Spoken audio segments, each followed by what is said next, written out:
We're out to the ice now. Last month, Beijing-born Song Andong made history as the first Chinese player drafted in the top hockey league in the world, the National Hockey League. And while it could be years before his first official game, he says he wants to use his new role to inspire a fresh appreciation for the sport in the country he calls home. CCTV's Patricia Howard reports from New York.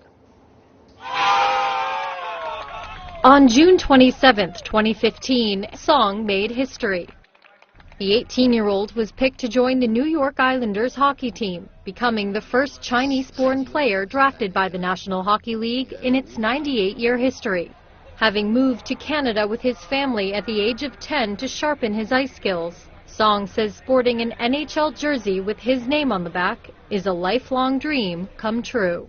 I never thought that I'd be actually playing professionally or, actually come to a camp or being drafted. I just thought, I'd keep playing and then see where it takes me.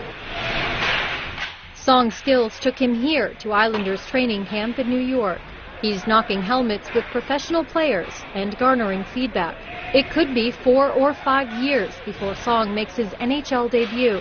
First, his training will continue at a preparatory school in the fall, with the goal of playing on a collegiate team before actually hitting the ice with the Islanders.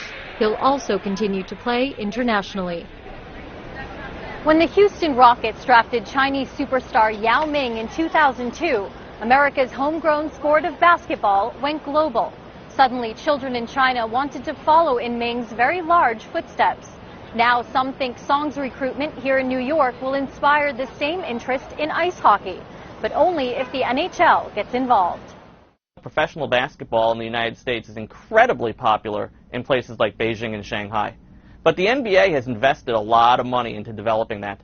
They have put offices in China, they've put the games on TV in China. Basketball can be played anywhere, but hockey requires an ice-cold or controlled climate. Some say the costs associated with the sport could prevent many from getting into the action on the ice right away. But that doesn't mean Song's recruitment will go unnoticed. I think there are some who never thought of themselves as potential hockey players, who've always looked at hockey as being a white sport. For the first time, you have some Asian Americans in the United States saying, maybe I should watch hockey, maybe I could play hockey.